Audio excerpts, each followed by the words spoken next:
सिर्फ अंधेरे में रखा जा रहा है हमें, कोई सुनवाई नहीं करी जा रही है हमारी। और अब तो डर भी लगता है अगर कुछ बोलेगा तो हमारी एंट्री बंद हो जाएगी एनडीएमसी के अंदर। 50,000 दोगे तो सफाई की नौकरी पे लेते हैं वो लोग, नहीं तो वो भी काम नहीं मिलता। 50,000 हम लाएंगे कहाँ से? पर आज मुझे बड़ी शर्म महसूस होती है उनके पास जाने में भी, या किसी को बताने में भी कि हम युवा मोर्चा है।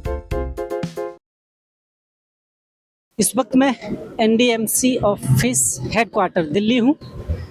5 राज्यों के चुनाव में बीजेपी ने 3 राज्य जीत लिए। अब आप सोच रहे होंगे कि एनडीएमसी ऑफिस और चुनाव का क्या मतलब? बहुत गहरा मतलब है। यानी पार्टी कोई भी हो, लोगों से झूठे वादे करो, चुनाव जीतो, और जब वादे पूरे करने की नौबत आए तो दरकिनार हो जाओ। इसीलिए मैंने चुनाव और एनडीएमसी ऑफिस को साथ में कनेक्ट किया। अब मैंने इसलिए कनेक्ट किया, ये देखिए इतने सारे एम्प्लॉई हैं, बहुत बार इनकी स्टोरी कर चुका हूँ। ये एनडीएमसी में काम करते थे इनके माता पिता, यानी डेथ केस के हैं सब। अगर एमसीडी में कहें तो करना मूलक जिसे कहा जाता है। यहाँ सारे देखिए कितने कर्मचारी, बहुत कम आए, तकरीबन 500-600 से 1000, मेरे ख्याल से 1000 से ऊपर कर्मचारी हैं। पहले भी बताया है मैंने, वैकेंसी की बात करें, इनके पास बहुत सारी 1000 से ऊपर हैं, पर इन लोगों को एडजस्ट नहीं कर रहे हैं। ये कोर्ट का हमेशा वो 5% का, पर 5% का बोर्ड भी अगर ये बिठाते थे ना तो बहुत सारे लोग इनमें से नौकरी पा सकते थे। ये बोर्ड नहीं बिठाते क्योंकि नौकरी देनी पड़ेगी। सारे लोगों से मिलते रहते हैं, एमपी एमएलए पर कुछ नहीं। जब वादा था दिल्ली इलेक्शंस में, 27 साल बाद दिल्ली में सरकार आई बीजेपी की, तो सुषमा स्वराज जी की बेटी बांसुरी स्वराज, वायदा किया कि एक बार जिता दीजिए। प्रवेश वर्मा जो मंत्री हैं इस वक्त, उन्हीं के अधीन है ये सारी चीज़ें। उन्होंने भी वायदा किया कि इस बार आप वोट दे दीजिए, आपकी नौकरी पक्का हम कराएंगे। पर नौकरी के नाम पर देखिए इनकी दूरदशा। हमेशा यहाँ आते हैं ये, लोगों से मिलते हैं सांस में कि कुछ बेहतर हो जाए, पर कुछ बेहतर नहीं होता है। बहुत समय हो गया, क्या चेंज हुआ? कहीं से कोई आस कुछ आई अभी तक? कुछ भी नहीं है, कुछ नहीं हो रहा। आज आप मिलने गए थे बांसुरी स्वराज से, क्या रहा, मुलाकात हुई? मुलाकात हुई है, उन्होंने भी आश्वासन दे दिया है। आप मुलाकात करके आए हो आज? अच्छा, मैं ये जानना चाहता हूँ, पहले जब लास्ट स्टोरी की थी कई महीने हो गए, तब से अब तक क्या अपडेट है आपके लिए? सर कुछ भी अपडेट ही नहीं है, सिर्फ अंधेरे में रखा जा रहा है हमें, कोई सुनवाई नहीं करी जा रही है हमारी। और अब तो डर भी लगता है अगर कुछ बोलेगा तो हमारी एंट्री बंद हो जाएगी एनडीएमसी के अंदर। ये भी हो सकता है। हो सकता है, और सर कई बार कर भी दिया इन्होंने। कोई बड़ी बात नहीं है इनके लिए, कोई सुनवाई नहीं होती। इलेक्शन का टाइम था, इनों तो वादे थे, डेथ केस को आते ही हम नौकरी देंगे, ठीक है, वो वीडियो भी है, अभी बकायदा वीडियो है। और उन्होंने बोला था 100 दिन हमारे, 101 दिन तुम्हारा। हम में से अपॉइंटमेंट लेने जाओगे ना आप, कौन हो कि डेथ केस से लिख लेंगे, फोन ही नहीं आएगा। 1 साल से कोई फोन ही नहीं आया। और अगर आप बोल दोगे, अब मैं अम्बेडकर नगर विधानसभा से भाजपा का युवा मोर्चा हूँ, आरएसएस भाजपा के कार्यकर्ता भी कार्यकर्ता हूँ, और आरएसएस का मैं शाखा प्रमुख हूँ अम्बेडकर नगर विधानसभा से। अब लगता है कि गड़बड़ हो रहा है, गलत जगह है। मोदी जी बोलते हैं पूरा भाजपा, पूरा भारत मेरा परिवार है, तो मैं परिवार नहीं हूँ। उसी परिवार के अंदर मेरे साथ छूटपन करा जा रहा है। शायद मैं शेड्यूल कास्ट का हूँ, मैं एससी हूँ, मैं भंगी हूँ, मैं चमार हूँ, ये दिक्कत तो नहीं है सर? जैसे हो सकता है मैं भंगी हूँ, मैं चमार हूँ, इसलिए मुझे नौकरी ना देना चाहते हो। ये बड़े बड़े जो वायदे करते हैं बहुत सारे, आज का मैं जानना चाहता हूँ, आज आप बांसुरी स्वराज से मिले, वहाँ से क्या आश्वासन मिला? उसके बाद प्रवेश वर्मा जी से भी मुलाकात हुई है, इन दोनों का मुझे बताइए, क्योंकि यही दोनों हैं, इनके वीडियो आज भी हैं वो मेरे पास, जिन्होंने वायदा किया था, शायद वाल्मीकि मंदिर का आया झांका भी है वो, कि आज हमें इस इलेक्शन में जितवाइए आप, हम आपकी नौकरी आपको वापस देंगे। तो इन दोनों की बात बताइए आज मुझे। आज हम सुबह दीदी से मिले थे, बांसुरी दीदी से। दीदी बहुत अच्छी तरीके से मिलती है, अपना छोटे भाई मानती है हम लोगों को, और दीदी और है ही सम्मानित है दीदी। पर ये कैसा रिश्ता है? भूखे मर जाइए आप, पर आप मेरे भाई हैं। मैं तो ये जानना चाहता हूँ, थोड़े कड़वे शब्द है मेरे, मतलब आप मेरे भाई हैं पर भूखे मर जाइए आप, ये रिश्ता क्या कहलाता है? दीदी मना नहीं करती पर देते भी नहीं है नौकरी। मैं ये ऐसे कहूँ कि फुल राजनेता बन गई है वो, क्योंकि ये राजनेताओं का भाषण होता है कि मने भी मत करो और काम भी मत करो इनका। बिल्कुल, वो दीदी नौकरी के लिए कोई मना नहीं करता, चल रहा है, लगे हुए हो। अब कितना टाइम चाहिए? हमने एमएचए में लगाई एप्लीकेशन, पीएमओ में लगाई, बांसुरी दीदी ने खुद एनडीएमसी को भेजी एप्लीकेशन कि डेथ केस के लोगों ने कैसा हो सकता है। तो वहां से एक ही रिप्लाई आ रहा है कि ये आपका काउंसलिंग का मैटर है, आप एजेंडा ले आओ और इनका काम इजीली हो जाएगा। अगर चाहे ना एनडीएमसी अभी एजेंडा लाएगी और रात को हम सब ज्वाइनिंग पे होएंगे। अड़कल में कार्ड होएंगे। फिलहाल ये तो कर सकते हैं, अब इतने सारे लोग हैं जिनका परिवार कैसे चलेगा कि कम से कम रिलैक्स देकर एक स्थायी नौकरी का तो काम करते हैं, ऐसा करते हैं कि चलो कुछ सैलरी इनको मिलती रहे। हाँ। परमानेंट की बात है, पर कुछ सैलरी तो आए जिससे परिवार चले, ये तो हो सकता है। बिल्कुल सर, इजीली हो सकता है, जो करना चाहे तो। हमारे वादों से जीते, अब हमसे मिलने पे राजी नहीं है। कुलदीप चहल साहब है, नहीं मिलते। अनिल चेयरमैन है, वो वाइस चेयरमैन है, बहुत कुछ कर सकते हैं। चेयरमैन साहब से अपॉइंटमेंट लिए, आज तक उधर से भी कोई रिप्लाई नहीं आया है। अनिल वाल्मीकि जी है, मिलते हैं, पर उनका भी यही रहता है, लगे हुआ हूँ, कर रहा हूँ। सरिता मैडम है, वो भी यही बोलती है, पर कब करोगे? जब मर जाएगा जब करोगे क्या? पूरी दुनिया तुमने जीत ली, अब हमें मार के जीतना चाहते हो क्या? जी मैं खुद ही बीजेपी का बूथ अध्यक्ष हूँ। जब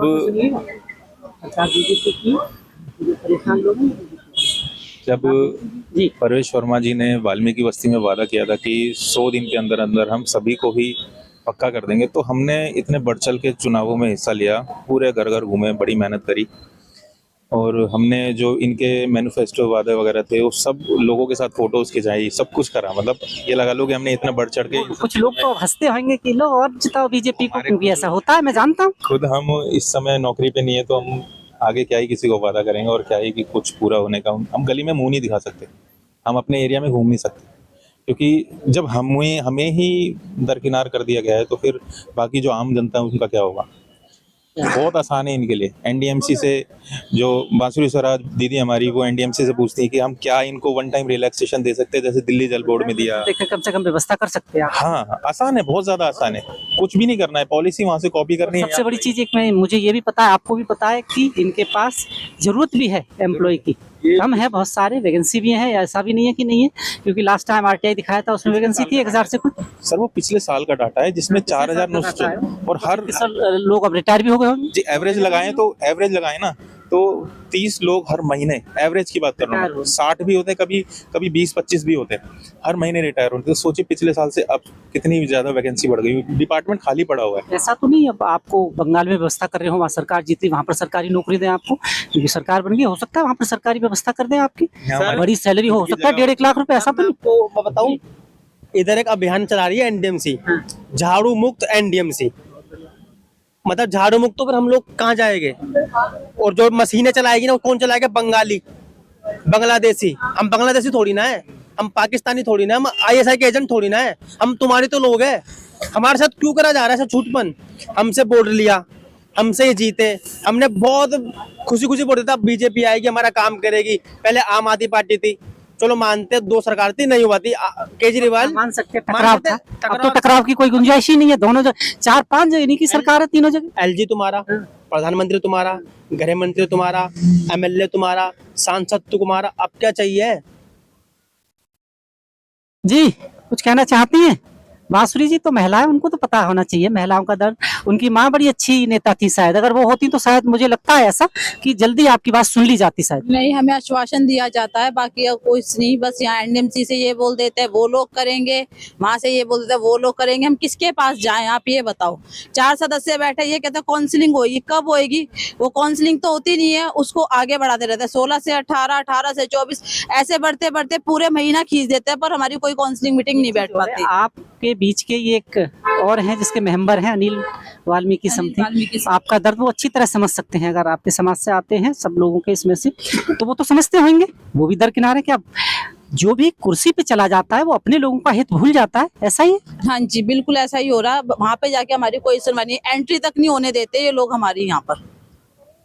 घर कैसे चल रहा है इस वक्त? ये तो ये भी कह देते हैं, सुना है कि कुछ ना कुछ तो कर ही रहे होगे, ऐसा भी कहा जाता है, ऊपर से मुझे सुनने में आया है, कोई मिलने जाता है तो कुछ तो कुछ कर ही रहे होगे आप।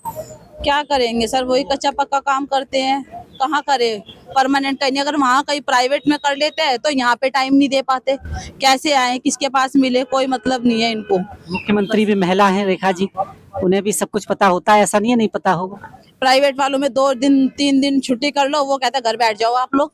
प्राइवेट में तो एक अलग मामला है, पहले उसको 1,50,000 रुपए दो हाँ? नौकरी का, उसकी गारंटी भी नहीं है शायद, कोई शायद 2 महीने बाद 1 महीने बाद निकाल दें आपको। आजकल तो सब सुपरवाइजर का है, 50,000 दोगे तो सफाई की नौकरी पे लेते हैं वो लोग, नहीं तो वो भी काम नहीं मिलता। 50,000 हम लाएंगे कहाँ से, ये बताओ?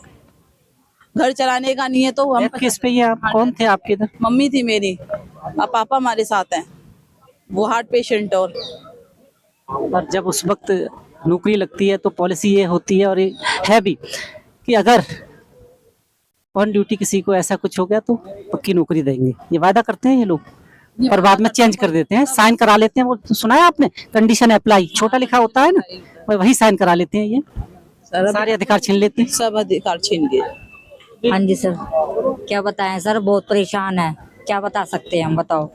हस्बैंड नहीं है, हस्बैंड की जगह नौकरी पे अप्लाई कर रखा है सर, कुछ भी नहीं हो पा रहा। बेटा साल हो गए उन्हें गुजरे हुए, कितने साल हुए उन्हें? 2023 में गुजरे थे सर जी सर। और एक बेटा था कोविड में खत्म हो गया। अब कोई उम्मीद भी नहीं है कि मैं किसी के सहारे कहीं पे खा पी लूं। खाना कैसे खाऊं मैं, मुझे समझ नहीं आता मैं क्या करूं। मेरी चप्पलें घिस गई एनडीएमसी में आके, दिन देखती नहीं रात देखती नहीं, 4-4 बजे तक मैं एनडीएमसी में दफ्तर में पड़े रहते हैं हम। कभी क्लर्क के पास जाते, कभी कहीं जाते हैं, कभी कहीं जाते हैं सर, क्या करें बताओ। मैं बहुत परेशान हो गई। फिर मैं वहीं आता हूँ, आप इनकी एज देखिए और उसके बाद ये अंदाज़ा लगाइए, अगर ये नौकरी दे भी देते हैं कितने साल नौकरी कर पाएंगे ये, कितनी हवेलियाँ बना देंगे ये। एज भी तो होनी चाहिए ना नौकरी के लिए। पहली बात तो ये देंगे नहीं, और देंगे भी तो कितनी नौकरी मिलेगी, तो 2-3-4 साल उसमें क्या घर बनाएंगे, क्या बच्चों को पढ़ाएंगे, क्या बच्चों की शादी करेंगे। शर्म तो वाकई आनी चाहिए सरकार को और इन नेताओं को तो ज़रूर आनी चाहिए। फिर इन्हीं के पास जाना है 5 साल बाद, ये याद रखिएगा आप।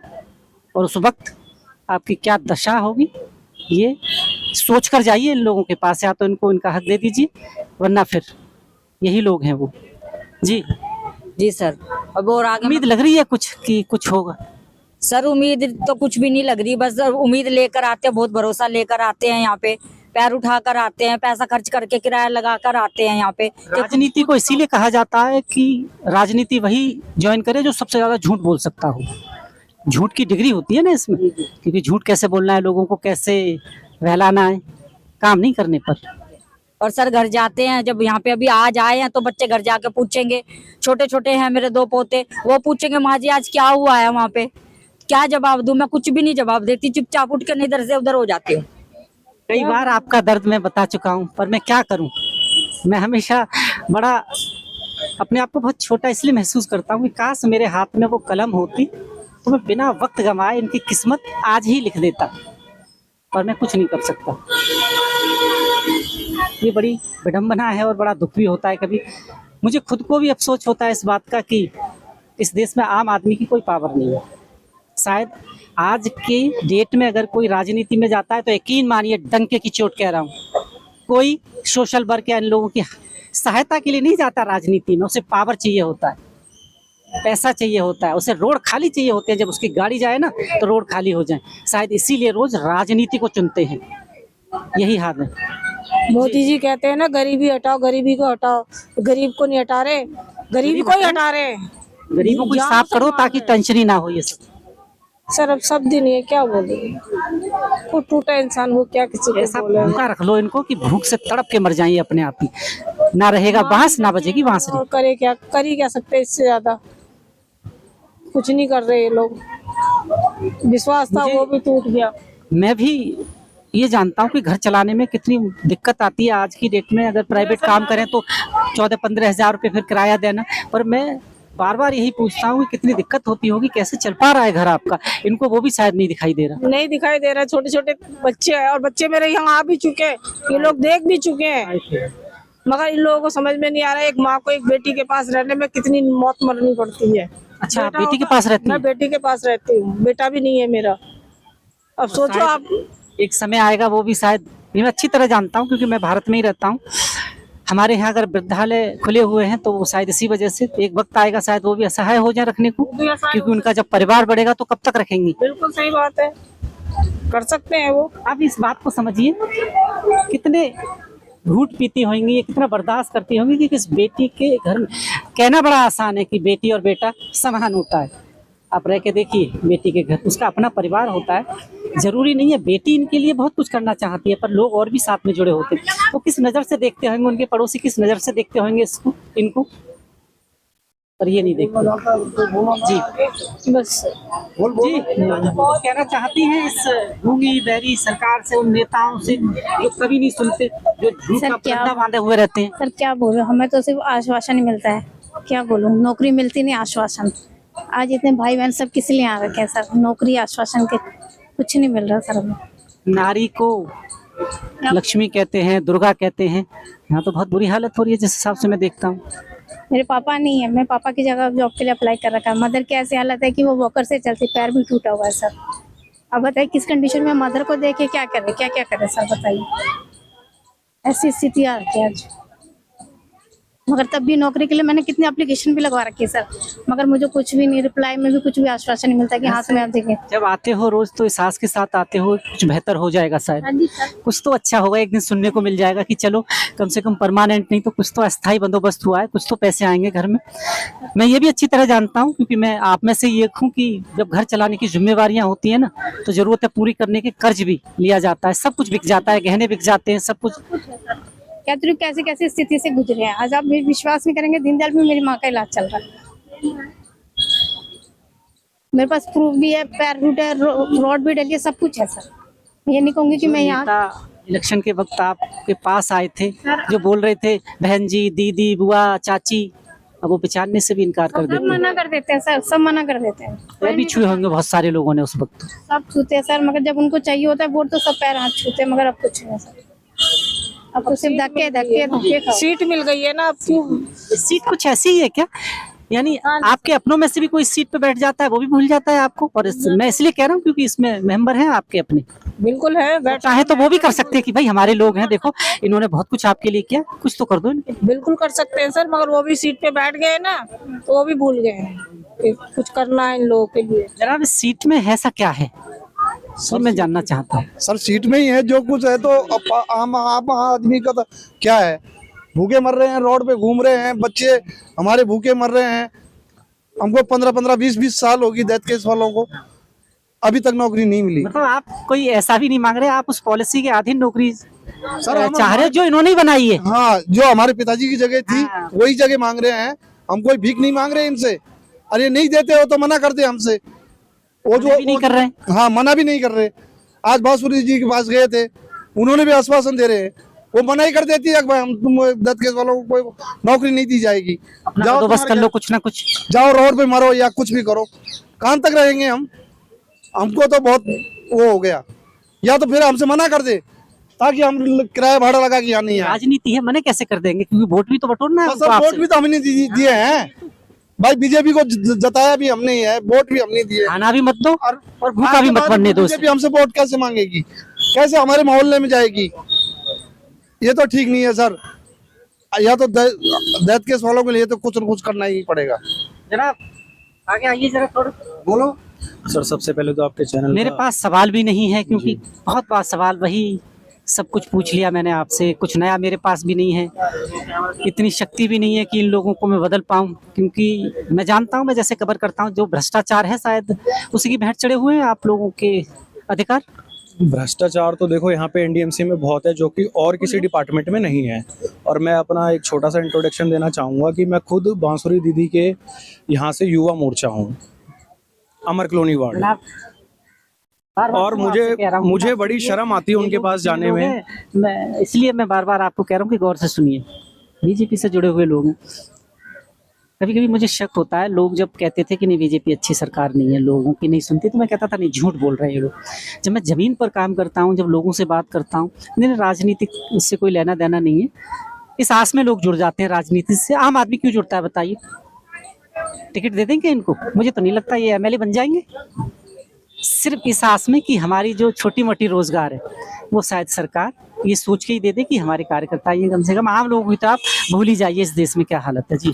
जबकि एक निगम पार्षद को और एक एमपी को बहुत अच्छे से पता होता है कि ग्राउंड लेवल पे हम ही लोग काम करते हैं, वोट के लिए भी उनको तो नहीं पता कि किस घर में कौन किसको वोट देगा, हम उन्हें जाके सारी इन्फॉर्मेशन देते हैं, आपके इतने वोट यहाँ से बनेंगे, आपके इतने वोट यहाँ से बनेंगे। तो आज मेरे को बड़ी शर्म आती है उनके पास जाने में, हालांकि वो मुझे फेस नहीं कर पाती हैं कि चलो हमारी पार्टी के लोग हैं, भाई ये कुछ ऐसा ना करें या ऐसा कुछ ना करें, पर हम कब तक शांत बैठेंगे? अच्छा, मैं यही जान रहा हूँ, आपने इस तरह की उनसे बात की कि ऐसी व्यवस्था कर दो इतने लोगों को कि एक रोजगार मिल जाए, घर में कुछ सैलरी आए, परमानेंट की बाद में देखा जाएगा, पर घर चलने की तो कम से कम कुछ इंतजाम कर दीजिए आप। आज उन्होंने बोला था कि मैं कॉन्ट्रैक्ट का तुम्हारा देखती हूँ। मैंने बोला दीदी हमें कॉन्ट्रैक्ट नहीं चाहिए, ठेकेदारी पर। हाँ, तो मैंने बोला हमें कॉन्ट्रैक्ट नहीं चाहिए, आप इसके जगह हमें एक शॉर्ट डेट में आर कर दीजिए, बिल्कुल, जिससे हमारा पालन पोषण अच्छे से हो सकता है।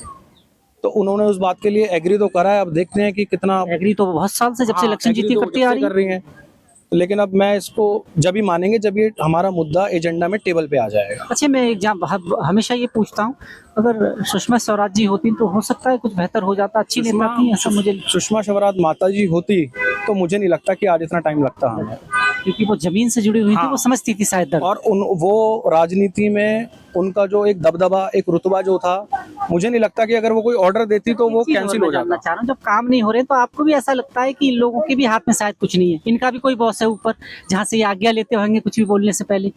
मुझे तो ऐसा ही लग रहा है, अगर ये नहीं कर पा रहे हैं इनका भी कोई बॉस है ऊपर। पर मेरे को नहीं लगता कि एनडीएमसी किसी के आज्ञा के वो है। मेरे को ऐसा लगता है कि एमपी और जो कुलजीत चहल जी है, वाइस चेयरमैन जी, सब कुछ इन्हीं के हाथ में है।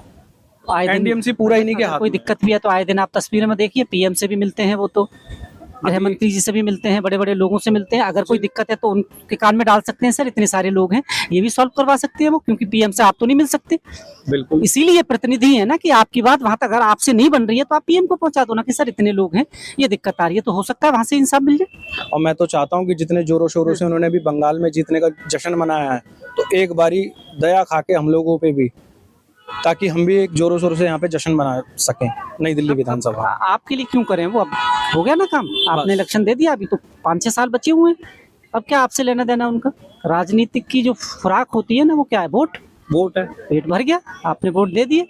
अब जब इलेक्शन का वोट आएगा, इनमें ये आर्ट भी है नेताओं में कि कैसे पैर पकड़ने हैं, झूठ फिर और बड़ा कैसे बोलना है, आम आदमी को कैसे आकर्षित करना है, ये कला है।